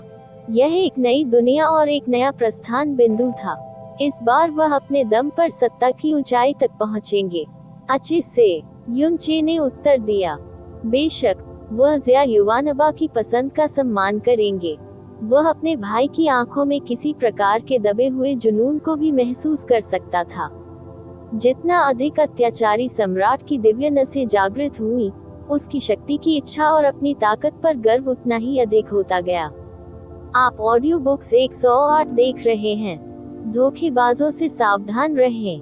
उन्हें यकीन था कि ज़िया युवानबा को अपना नाम बनाने में ज्यादा समय नहीं लगेगा। ये तुम्हारे लिए है, युवानबा। यू चे ने युवानबा को एक रत्न दिया जो हल्का लाल चमक रहा था। यह कोई और नहीं बल्कि तीसरी और अंतिम विश्व ज़ेड थी। इसे वर्ल्ड ज़ेड कहा जाता है। यह आपको कुछ ही सांसों में सम्राट यून सिटी तक टेलीपोर्ट कर देगा, चाहे आप कहीं भी हों। सुनिश्चित करें कि आप इसे अपने शरीर पर पहने ताकि आप किसी असंभव संकट का सामना करने पर तुरंत इसका उपयोग कर सकें। उन्होंने पहली वर्ल्ड ज़ेड यू वुक्सिन को और दूसरी जून जिले को दी थी। आज उन्होंने फैसला किया कि ज़िया युवानबा के पास तीसरी और आखिरी विश्व ज़ेड होगी। एक स्थानिक दिव्य कलाकृति का होना एक अतिरिक्त जीवन होना था। आमतौर पर कोई भी कभी भी इस तरह के मूल्यवान उपहार को अस्वीकार नहीं करेगा, लेकिन ज़िया युवानबा ने बिना किसी हिचकिचाहट के अपने हाथ लहराए और कहा, ये ठीक है, मैं प्रत्यक्ष रूप से जानता हूँ कि ईश्वर क्षेत्र की यात्रा करना कितना कठिन है। तुम्हें इसे मेरे छोटे बूढ़े के बजाय वोक्सिन के लिए बचाना चाहिए। इसके अलावा ज़िया युवानबा ने गंभीरता से कहा, अगर मैं एक दिन ईश्वर के दायरे में नष्ट हो जाता हूँ, तो इसका सीधा सा मतलब है कि मेरी ताकत या भाग्य पर्याप्त नहीं था। मैं इसे बिना किसी पछतावे के स्वीकार करूंगा। हालांकि इस बार यूजे ने ज़िया युवानबा की पसंद का सम्मान नहीं किया। उन्होंने अपनी गहरी ऊर्जा से ज़िया युवानबा की कमर पर वर्ल्ड सेट चिपका दिया। युवानबा, मुझे पता है कि अब से तुम जो भी कदम उठाओगे वह निडर और अपने प्रति सच्चा होगा, लेकिन मुझे अब भी उम्मीद है कि तुम अपने जीवन को संजो कर रखोगे। अगर तुम्हें कुछ हो गया तो मैं कभी चैन से नहीं बैठ पाऊंगा। उद्धरण चिन्ह ... उद्धरण चिन्ह। ज़िया युवानबा ने अपना मुंह खोला, लेकिन अंततः उसने वर्ल्ड जेड को दूसरी बार भी ठुकराया नहीं। युनचे ने फिर मुस्कुराते हुए कहा, एक और बात, बेझिझक मुझे पहले की तरह जीजाजी कहकर संबोधित करें। आह, ज़िया युवानबा की प्रतिक्रिया इस बिंदु तक प्रदर्शित अन्य सभी प्रतिक्रियाओं से अधिक थी। सचमुच, क्या इसका मतलब यह है कि आप मेरी बहन से पहले जितनी नफरत नहीं करते, जीजाजी? घृणा। युनचे ने फिर से दूसरी ओर देखा और कड़वी हंसी छोड़ी। मुझे उससे नफरत करने का अधिकार नहीं है। मुझे उससे नफरत करने का कभी अधिकार नहीं होगा। उद्धरण चिन्ह प्रश्नवाचक चिन्ह उद्धरण चिन्ह। ज़िया युवानबा को बिल्कुल भी समझ नहीं आया कि युनचे क्या कह रहा था। ईश्वर क्षेत्र में रहने के दौरान उन्होंने हर चीज की सच्चाई सीख ली थी। आखिरकार व्यवहारिक रूप से कोई भी ऐसा नहीं था जिसने ज़िया क्विंग्यू का नाम नहीं सुना हो। उसे पता चला कि उसकी बहन चंद्रमा देवता सम्राट थी, कि उसने एक से अधिक बार अपने हाथों से यूचे को मारने का प्रयास किया था, और वह ब्लू पोल स्टार को नष्ट करने के लिए इतनी दूर चली गई थी। निस्संदेह उसे ये भी पता चला कि युनचे ही वह व्यक्ति थी जिसने अंततः अपना जीवन समाप्त कर लिया था। आज उसने युचे को जीजाजी कहकर संबोधित नहीं किया। इसका कारण यह नहीं था कि वह अनिच्छुक महसूस कर रहा था या वह अपनी बहन की हत्या के लिए उससे नाराज था, बिल्कुल भी नहीं। ऐसा इसलिए था क्योंकि उसने उन सभी यातनाओं के बारे में सोचा था जो युनचे ने पिछले कुछ वर्षों में झेली थी, और उसका मानना था कि उसे अपना जीजा कहने का कोई अधिकार नहीं है।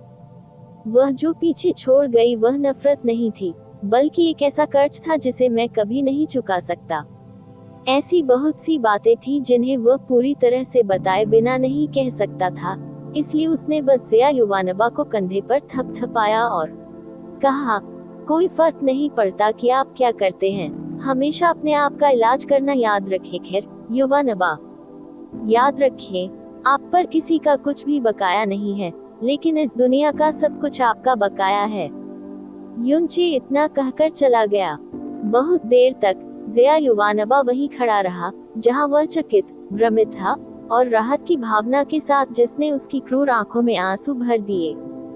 युचे ने सब कुछ नहीं समझाया था, लेकिन उसने ज़िया युवानबा को ये जानने के लिए पर्याप्त कहा था कि उसकी बड़ी बहन उतनी क्रूर और निर्दयी खलनायक नहीं थी जितना हर कोई दावा करता था कि वह थी। उसके हृदय में जो भारी बोझ और ग्लानि बैठी हुई थी, वह हवा हो गई। गहरा आकाश, महाद्वीप, तैरता बादल, शहर। जियो निवास पर हमेशा की तरह शांतिपूर्ण सुबह थी। जियो लिंगजी चुपचाप कुछ कपड़े मोड़ रही थी। कपड़े पुराने थे और उनमें से कुछ क्षतिग्रस्त थे। हालांकि कपड़े पर धूल का एक कण भी नहीं देखा जा सका। युचे ने ये कपड़े तब पहने थे जब वह छोटा था। जाहिर है युनचे ने उन्हें बहुत पहले ही पछाड़ दिया था, लेकिन जियो लिंगशी उन्हें कभी भी दूर नहीं फेंक सका। वास्तव में वह अक्सर उन्हें कोठरी से बाहर ले जाती थी और उन्हें साफ करती थी। ऐसा इसलिए था क्योंकि जिस युनचे ने उन्हें पहना था वह सिर्फ और सिर्फ उसकी थी। आज वह सम्राट युन के रूप में दुनिया के शिखर पर खड़ा था, एक ऐसा प्राणी जिसे न तो उसकी सुरक्षा की जरूरत थी और न ही वह पहले की तरह हर समय उसका साथ देने में सक्षम था। जब से वह यू वुक्सिन को ईश्वर क्षेत्र में ले गया, तब से उन्हें एक दूसरे को देखे हुए लगभग 1 साल हो गया था। अचानक वह जो कर रही थी वह रुक गई और अपने पीछे देखने लगी। वहां युनचे प्रवेश द्वार से उसे अपनी आंखों में गहरे प्यार से देख रहा था। वह जानती थी कि वह वहां बहुत देर तक खड़ा रह सकता था। एन ओ विल्बिन, लिटिल चे। वह बस इतना ही कह पाए, इससे पहले कि वह उसके पास आया और धीरे से उसका सिर अपनी छाती पर दबाया। आह! जियो लिंगजी ने आलिंगन में आराम करने से पहले आश्चर्य की एक छोटी सी चीख निकाली।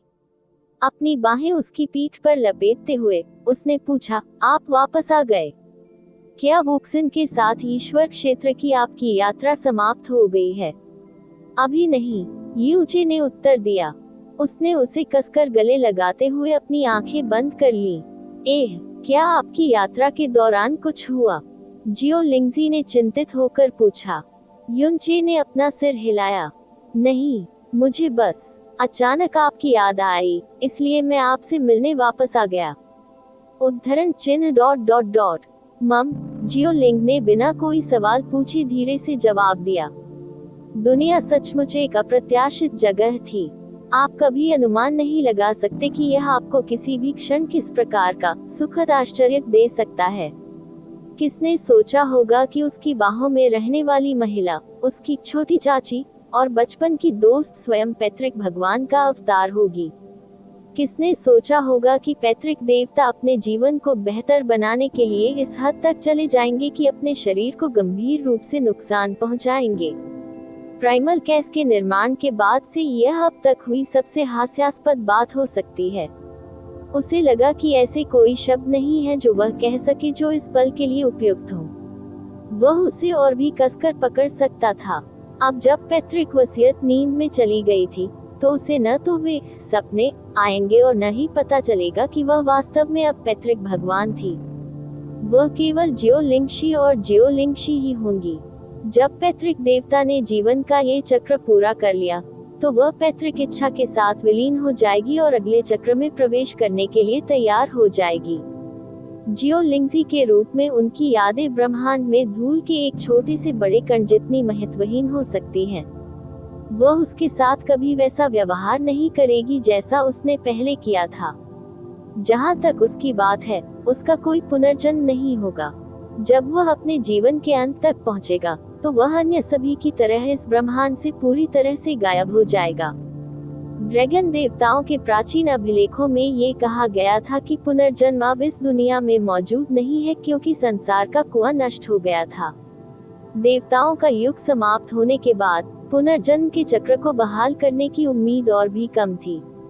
उनका स्वयं का पुनर्जन्म एक विशेष मामला था जिसे पैतृक भगवान ने बलपूर्वक संसार के दर्पण के माध्यम से संचालित किया था। अब वह पैतृक वसीयत सोकर वापस आ गई थी। जाहिर तौर पर यह अगली बार नहीं होगा। उस स्थिति में वह केवल एक ही काम कर सकता था। वह पैतृक देवता को नहीं, अपनी लिंगशी को इस जीवन काल में प्रदान की जा सकने वाली सबसे अच्छी यादें देगा। पलक झपकते ही 1 और साल बीत गया। इस वर्ष की सबसे बड़ी खबर निस्संदेह सम्राट युन द्वारा एक नहीं, बल्कि 2 महारानियों की ताजपोशी थी।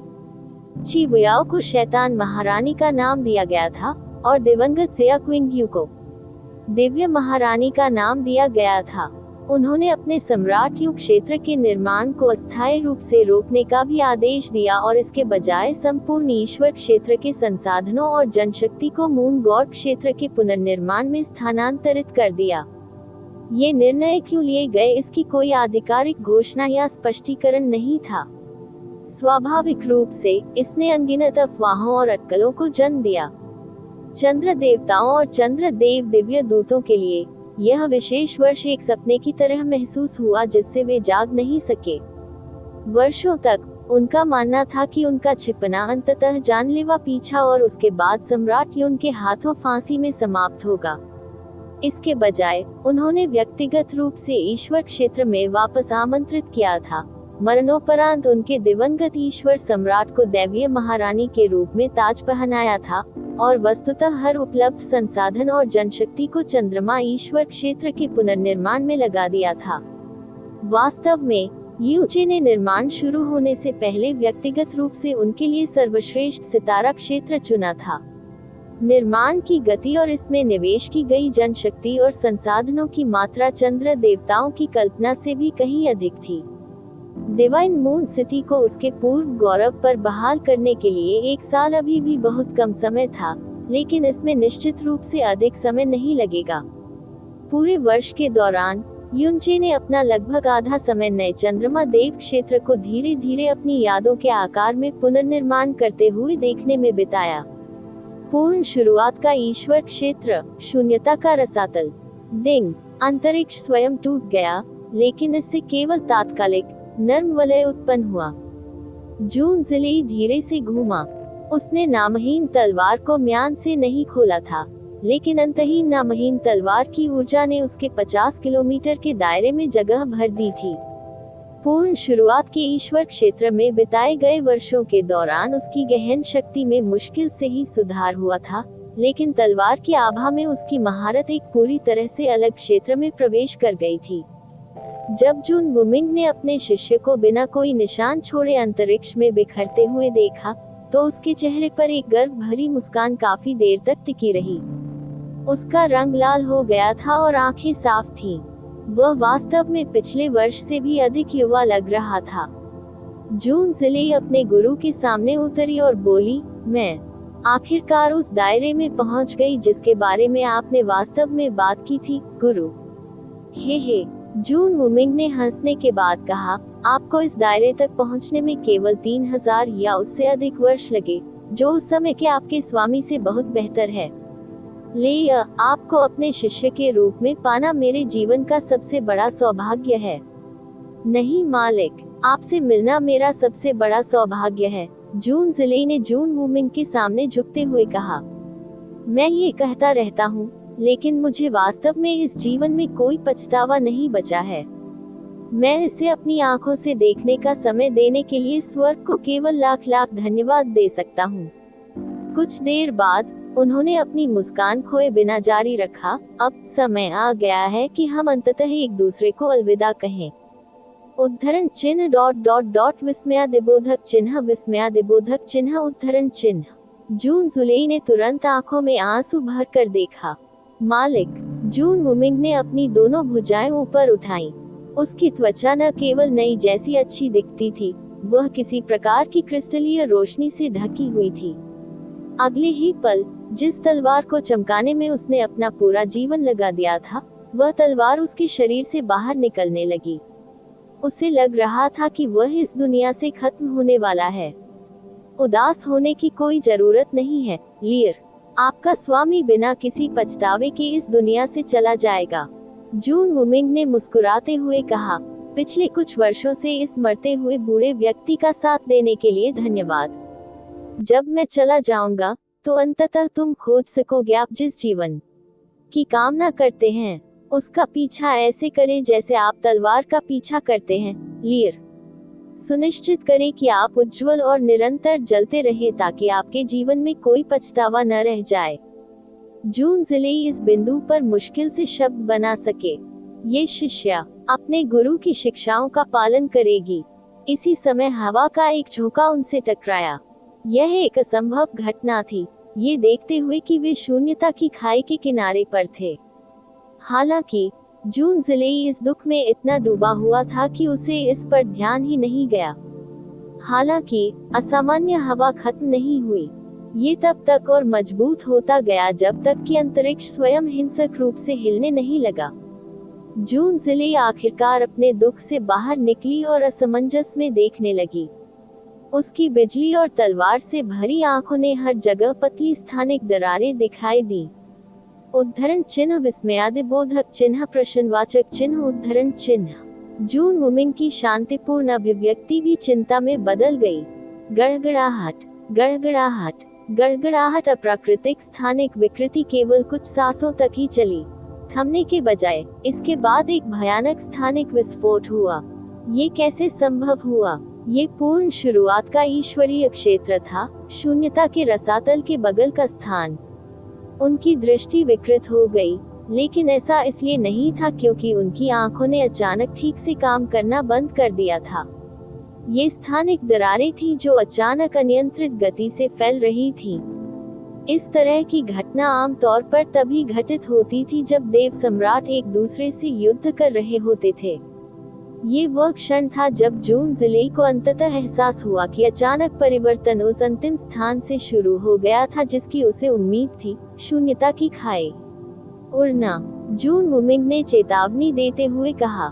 जून जिले अपनी घबराहट से बाहर निकली। जून वुमिंग को अपने साथ ले गई और तेज गति से दूरी की ओर चल पड़ी। हालांकि स्थानिक पतन अधिक से अधिक तीव्र होता जा रहा था और ज्वार की लहर जो अपने रास्ते में आने वाली किसी भी चीज को निगलने में सक्षम लग रही थी, उनके ठीक पीछे थी। देवताओं के विरुद्ध अध्याय 1935 दुस्वप्न रसातल 2 आंशिक रूप से संपादित अध्याय मलबा। इससे पहले कि उनके पीछे एक और विस्फोट हो जाए, वे लगभग 5 किलोमीटर तक उड़ गए। अंत में दरार वाली जगह पूरी तरह से बिखर गई और उसके भीतर की हर चीज लाखों छोटे छोटे टुकड़ों में बिखर गई। ऐसा लगा कि अचानक आई स्थानिक आपदा अंततः थम गई है। स्थानिक विस्फोट और उसके बाद होने वाली उथल पुथल भी तेजी से खत्म हो गई। अभी भी सदमे में जिन जिले धीमी हो गई और उसके पीछे देखा। उसने आकाश में एक अजीब सी गहन रोशनी को आते देखा और परम शुरुआत के ईश्वर क्षेत्र के बुरे सफेद आकाश को भेदते हुए देखा। प्रकाश अपने आप में काफी अजीब था, लेकिन इससे भी अजीब तथ्य ये था कि इसकी उत्पत्ति शून्यता के रसातल से हुई थी, जो हर चीज को शून्यता में बदल देने वाली थी। वह क्या है? जून जिले अनजाने में बुदबुदाया। जून वुमिंग भी धीरे धीरे घूमे, हालांकि उनकी नजर गहरी रोशनी पर नहीं, बल्कि शून्यता के रसातल के चारों ओर मोटी धूल और अभी भी कपकपी वाली जगह पर थी। धूल धीरे धीरे सुलझी और दृश्यता में सुधार हुआ। कुछ परछाइयां धीरे धीरे उठकर उनके पैरों पर खड़ी हो गईं। कहाँ? एक अधेड़ उम्र के आदमी की कर्कश आवाज, जिसमें थोड़ा दर्द और घबराहट थी, गूंज उठी। ये कहाँ है? हे, एक अलग आदमी हंसा। मैंने नहीं सोचा था कि हम इससे उबर पाएंगे, लेकिन ये फिर भी विफलता थी। धिक्कार है, हमें इस अभिशप्त अथाह धूल से कब छुटकारा मिलेगा? आवाज रुक गई और सभी आकृतियां इस तरह स्थिर हो गईं मानो समय ही रुक गया हो। फिर वे कांपने लगे और जोर जोर से चिल्लाने लगे, यह अथाह धूल नहीं है, अथाह धूल नहीं, अथाह धूल नहीं। अचानक हुई चीखों के कारण वास्तव में जून जिले एक पल के लिए बेहोश हो गई। उसके कान तुरंत बहरे हो गए और उसकी अंतरात्मा इस हद तक हिल गई कि उसे लगा कि वह खून फेंक रहा है। गड़गड़ाहट। सबसे आगे खड़े व्यक्ति ने अपना हाथ लहराया और अपने समूह के चारों ओर धूल बिखेर दी, जिससे तुरंत 7 लोगों का पता चल गया। 7 लोग अपरिचित चेहरे थे। उन सभी को अलग अलग स्तर की चोटें लगी हुई थीं, लेकिन दर्द के बजाय उनके चेहरे पर अत्यधिक खुशी और उत्साह के भाव थे। जहां तक उनकी आभा का सवाल है, जून वुमिंग वस्तुतः अपने जीवन के अंत से कुछ ही क्षण दूर थे। जल्द ही उसके विचार ही लुप्त हो जाएंगे। हालांकि अभी उसकी पुतलियां पूरी तरह से सिकुड़ी हुई थीं। ऐसा लग रहा था जैसे वह अपने 50,000 साल के जीवन का अब तक का सबसे बड़ा सदमा झेल रहा हो। हम सफल हुए, हम सफल हुए। यहाँ कोई गहरी धूल नहीं है, कोई गहरी धूल नहीं है। हा हा हा हा हा हा हा हा हा हा हा। फिर से उन्मत्त हंसी ने जून जुलाई को हिंसक रूप से हिला दिया और उसे आकाश से गिरा देने की धमकी दी। छोड़ो, अभी छोड़ो, जून वुमिंग ने कांपती आवाज में आग्रह किया, लेकिन जून जुलाई की आत्मा अपने मालिक की बात सुनने के लिए बहुत कांप गई थी। अक्षरशः वास्तव में उसकी आत्मा ही एकमात्र ऐसी चीज नहीं थी जो कांप रही थी। दुनिया ही थोड़ी हिल रही थी। बेचैनी की एक आभा ने धीरे धीरे संपूर्ण आरंभ के संपूर्ण ईश्वर क्षेत्र को घेर लिया। सर नाइट, मार्ग बंद होने से पहले हमें अपनी वसीयत प्रेषित कर देनी चाहिए। हमें पुजारियों को ये बताना होगा कि हम सफल हो गए हैं। सर नाइट, भूरे रंग का नर्म कवच पहने हुए एक लंबा और साहसी व्यक्ति था। उसकी आंखें गहराई तक धंसी हुई थीं, लेकिन उसकी आंखों की ठंडी चमक को केवल भयावह ही कहा जा सकता था। दूसरों के विपरीत वह बमुश्किल घायल हुआ था। मुझे आपको ये याद दिलाने की जरूरत नहीं है, आदमी ने धीरे धीरे अपने आसपास का निरीक्षण करते हुए कहा। उनकी पूरी तरह से नियंत्रित वाणी और अभिव्यक्ति ने एक भयानक ठंडे और दृढ़ निश्चय का परिचय दिया। मैंने पहले ही अपनी वसीयत प्रेषित कर दी है। मार्ग संभवतः ठीक करीब बंद होने वाला है। गड़गड़ाहट सफेद रोशनी जो रसातल में घुस गई थी और धूसर आकाश अचानक ढह गया और शून्यता की खाई अंततः अपनी सामान्य शांति में लौट आई। सतह पर यह पहले की तरह ही विशाल और अथाह लग रहा था। हालांकि मार्ग के गायब होने से अजनबियों के अत्यधिक उत्साह पर थोड़ा सा भी प्रभाव नहीं पड़ा। झाओ गुआंग, झाओ मिंग, आपकी चोटें कैसी हैं? चांदी के कवच वाले व्यक्ति ने पूछा। जिन दो लोगों को उसने बुलाया वे तुरंत उसके पीछे चले गए और उत्तर दिया, ये कुछ भी नहीं है, ये देखते हुए कि हमने रसातल को तोड़ दिया है। यदि रिकॉर्ड झूठ नहीं बोलते तो संभवतः ये स्थान पूर्ण शुरुआत का ईश्वरीय क्षेत्र है। चांदी के कवच वाले व्यक्ति ने अपनी भुजाएं ऊपर उठाई जैसे कि वह पूरी नई दुनिया को गले लगाने का प्रयास कर रहा हो। अथाह धूल के बिना एक दुनिया। हमने इस दिन का कितना इंतजार किया है। आज एक बिल्कुल नए युग की शुरुआत हुई है और यहाँ खड़े हर व्यक्ति को इसके अग्रदूतों के रूप में हमेशा याद किया जाएगा। भविष्य में हमारे नाम अनंत काल तक किताबों में दर्ज किए जाएंगे। इससे भी बेहतर, ऐसा लगता है कि ये दुनिया वास्तव में उतनी ही नाजुक है जितना उन बाहरी लोगों ने दावा किया था। आप ऑडियो बुक्स 108 देख रहे हैं। धोखेबाजों से सावधान रहें। उसने अपनी उंगलियों को थोड़ा मोड़ा और एक छोटी सी काटने की हरकत की। अविश्वसनीय रूप से इसके सामने का स्थान लगभग आधे में विभाजित हो गया, जैसे कि यह कागज से बना हो। एक नाजुक स्थान, नाजुक कानून और नाजुक प्राणी। उसने अचानक जून जिलेई और जून वुमिंग की दिशा में नजर डाली। उस पल में हैरान जून जिलेई पर एक अविश्वसनीय रूप से जबरदस्त दबाव पड़ा। यह उस पर अब तक आए किसी भी दबाव से कहीं अधिक भारी था। वर्तमान ब्रह्मांड की सीमाओं को देखते हुए जितना संभव होना चाहिए उससे कहीं अधिक। इसने तुरंत उसकी अभिव्यक्ति को दर्द से भर दिया और उसे घुटनों पर गिरा दिया। वह मध्यम स्तर की दिव्य गुरु और तलवार चलाने की कला में निपुण थी। युनचे भी अपनी पूरी ताकत से उसे अपनी आभा से इस हद तक दबा नहीं सकता था। उसे ऐसा महसूस हो रहा था मानो पूरी दुनिया उसके शरीर पर दबाव डाल रही हो। वह उस चींटी की तरह विनम्र महसूस कर रही थी जो अथाह ऊंचाई वाले पहाड़ का सामना कर रही हो। वह अपनी दृढ़ इच्छा शक्ति का एक कण भी नहीं जुटा सकी, प्रतिरोध तो दूर की बात है। जून जिलेई एक मध्य चरण के दिव्य गुरु और तलवार संप्रभु के शिष्य थे। कौन विश्वास कर सकता है या कल्पना भी कर सकता है कि इस दुनिया में कोई ऐसी शक्ति मौजूद है जो उसे इतना विनम्र बना सकती है। जून वुमिंग की बात करें तो वह अपने शरीर पर भारी दबाव के बावजूद खड़े रहने में सक्षम थे। तथापि उसके घमंड की कीमत यह थी कि हर पल उसकी हड्डियां चटकती और टूटती रहती थीं। दिव्य स्वामी क्षेत्र, झाओ गुआन नाम के व्यक्ति ने अपनी आंखें थोड़ी सिकोड़ ली। बाहरी व्यक्ति के अनुसार जो लोग पूर्ण शुरुआत के ईश्वर क्षेत्र में गहराई से प्रवेश करते हैं वे मूल रूप से इस दुनिया के सर्वोच्च अस्तित्व हैं। ऐसा प्रतीत होता है। जून जिलेई को समझ नहीं आया कि वे किस बारे में बात कर रहे थे।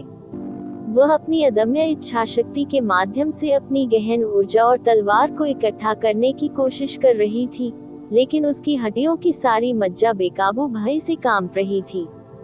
कौन, क्या, ये लोग, यह शक्ति? गर्जन अचानक दूर से एक प्रभावशाली और आत्मा आश्चर्यजनक दहाड़ सुनाई दी। धूसर आकाश थोड़ा काला हो गया और एक विशाल ड्रैगन जिसके पंख इतने बड़े थे कि आकाश के एक बड़े हिस्से को मिटा सकता था, दिखाई दिया। इसने शून्यता के रसातल के सामने खड़ी 7 आकृतियों को देखा। पूर्ण शुरुआत के ईश्वर क्षेत्र को नुकसान पहुंचाने की हिम्मत कौन करता है? बहरा कर देने वाला हंगामा, ढहती हुई जगह और अत्यंत असामान्य आभा ने निरपेक्ष शुरुआत के ईश्वर क्षेत्र के राजा निरपेक्ष शुरुआत के ड्रैगन सम्राट को पूरी तरह से चिंतित कर दिया था, जिसके चलते ये हंगामा की जांच करने आई थी। इसका शरीर बहुत बड़ा था और इसका दबाव स्वर्ग के समान महान था। हालांकि अजनबियों में से एक भी इसकी शक्ल देखकर आश्चर्यचकित नहीं हुआ, जैसे कि वह एक स्वर्गीय आदेश दे रहा हो। चांदी के कवच वाले व्यक्ति ने धीरे से अपना हाथ उठाया और उदासीन लेकिन गर्वित स्वर में बोला, मेरा नाम मोबाइचेन है और मैं एक एबिसल नाइट हूँ जो एबिसल सम्राट और उसके पुजारियों की सेवा करता है। मैं भी उन अग्रदूतों में से एक हूँ जिन्होंने रसातल को तोड़ दिया। आप तीनों को रसातल के संबंध में सबसे पहले आने का सौभाग्य प्राप्त हुआ है। सचमुच बहुत भाग्यशाली। अब से ये दुनिया रसातल के अधिकार क्षेत्र में आ जाएगी। इस ब्रह्मांड के निवासियों के रूप में आपके पास केवल 2 विकल्प हैं, NOVALB1N। आप या तो रसातल में समर्पित हो जाएं या मर जाएं। मोबाइचेन एक ऐसा नाम था जिसे पहले कभी किसी ने नहीं सुना था। पूर्ण शुरुआत के ईश्वर क्षेत्र के अंदर या बाहर मो उपनाम वाला कोई सर्वोच्च विशेषज्ञ कभी नहीं हुआ था। द एबिस एब्सोल्यूट बिगिनिंग के ड्रैगन सम्राट ने धीरे से शब्द बोले। ये बहुत लंबे समय तक जीवित रहा था, लेकिन इसने पहले कभी ऐसी अजीब और अशुभ आभा महसूस नहीं की थी। कोई भी शक्ति प्रभाव में नहीं थी, लेकिन अंतरिक्ष हिलना बंद नहीं कर रहा था। ऐसा लग रहा था मानो दुनिया ही किसी डर से कांप रही हो। पूर्ण शुरुआत के ईश्वर क्षेत्र का सामान्य रूप से शांत और शांत वातावरण अब कुछ और भयावह में बदल गया था। ड्रैगन सम्राट ने धीरे धीरे अपनी आध्यात्मिक अनुभूति से सभी 7 लोगों को प्रभावित किया। पीछे के 4 गहन अभ्यासी घावों से ढके हुए थे और ऐसा लग रहा था मानो वे मौत के करीब से बच गए हों, लेकिन उनसे निकलने वाली गहन ऊर्जा अभी भी पूरे ईश्वर क्षेत्र को स्तब्ध करने के लिए पर्याप्त शक्तिशाली थी। उनकी चोटों के बावजूद उन पर जो दबाव पड़ा वह लॉन्ग बाई के अपने चरम के बराबर था। लॉन्ग बाई ताकतवर थी क्योंकि वह एक ड्रैगन था जिसे ड्रैगन भगवान का पतला खून विरासत में मिला था। उसकी ऊपरी सीमा स्वाभाविक रूप से अन्य सभी जातियों से आगे निकल गई। हालांकि ये 4 आदमी सिर्फ इंसान थे। वर्तमान ब्रह्मांड में केवल एक ही ऐसा मानव था और वह अछूत सम्राट युन था। अब ऐसे 4 लोग कहीं से भी प्रकट हो गए थे। जहां तक उनके सामने खड़े 2 लोगों की बात है, तो उसकी क्रूर आत्मा को कुछ भी समझ नहीं आ रहा था। उसकी कठोर आत्मा इस तरह रुक गई थी मानो उसे किसी अभेद्य बाधा का सामना करना पड़ा हो। अंत में सबसे आगे चांदी बख्तरबंद व्यक्ति खड़ा था जिसने खुद को मोबाइचेन कहा। जैसे ही उसकी आत्मा ने उसकी आभा के साथ संपर्क बनाया, वह तुरंत उसी तरह झटक कर दूर चली गई जिस तरह आप कल्पना करेंगे कि एक तुच्छ कीट गलती से स्वर्गभक्षी अजगर के संपर्क में आ गया होगा।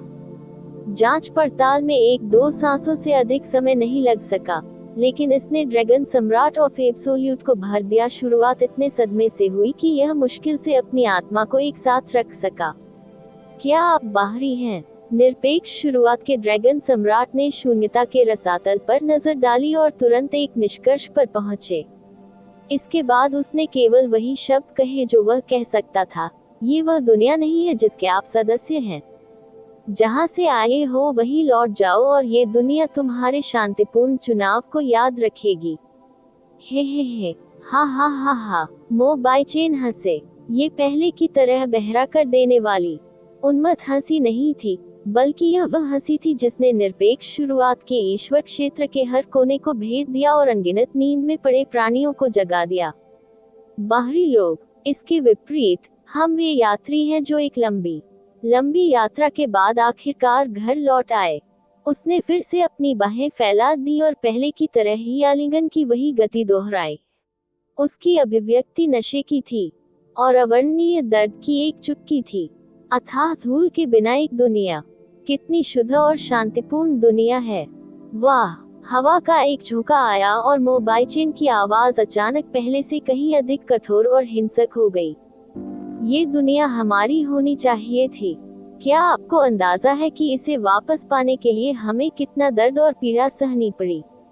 आप लोग जिन्हें गहरी धूल रहित दुनिया का आनंद लेने का मौका मिला है, क्या आप हमें बाहरी लोगों के रूप में संबोधित करने का साहस करते हैं?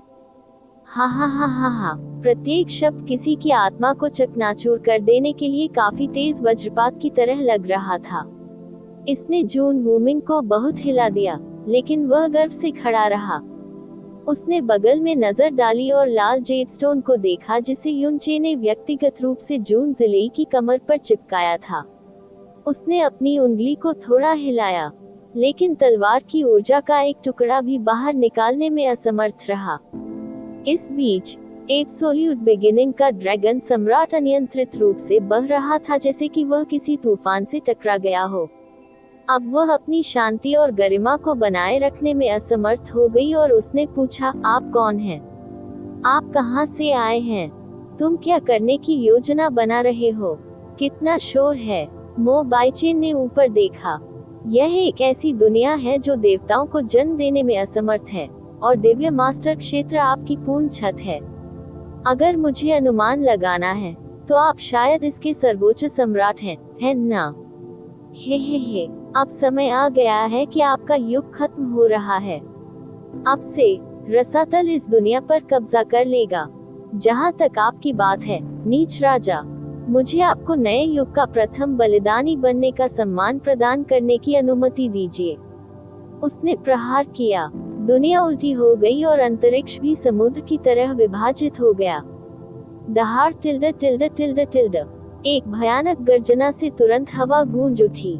मनुष्य की शक्ति ने वास्तव में ड्रैगन सम्राट ऑफ एब्सोल्यूट बिगिनिंग के शक्तिशाली शरीर को एक अवर्णनीय आकार में मोड़ दिया और उसके खून को मूसलाधार बारिश की तरह बहा दिया। इससे भी बुरी बात यह थी कि उसकी हड्डियों के चटकने की आवाज इतनी तेज थी कि 9 आकाशों की गहन गड़गड़ाहट की गड़गड़ाहट को पार कर सकती थी। ड्रैगन के तराजू हर जगह बिखरे हुए थे, और ड्रैगन सम्राट का भूरा शरीर तुरंत लाल रंग में रंग गया था। किसी तरह यह उस स्थानिक भावर से बाहर निकलने के लिए संघर्ष करने में सक्षम था जिसके साथ यह मारा गया था, लेकिन भागने के बजाय ये सीधे उन 7 आंकड़ों की ओर बढ़ गया जो उससे कई गुना छोटे थे, लेकिन शून्य के रसातल से भी अधिक डरावने थे। आप विरोध करेंगे? मो बाइचेन के होठों पर दयापूर्ण, तिरस्कारपूर्ण उपहास फैल गया। हे दयनीय प्राणियों, आप देवताओं के वास्तविक पैमाने को कैसे भूल सकते हैं? भगवान की कृपा में सदैव दबे रहो। 1 TN भूलने की बीमारी वाली नायिका की हरकत तेज हो जाती है। इस तरह के और अपडेट के लिए कृपया हमारे चैनल ऑडियो बुक्स 108 को सब्सक्राइब करें और नोटिफिकेशन सक्षम करें। धन्यवाद।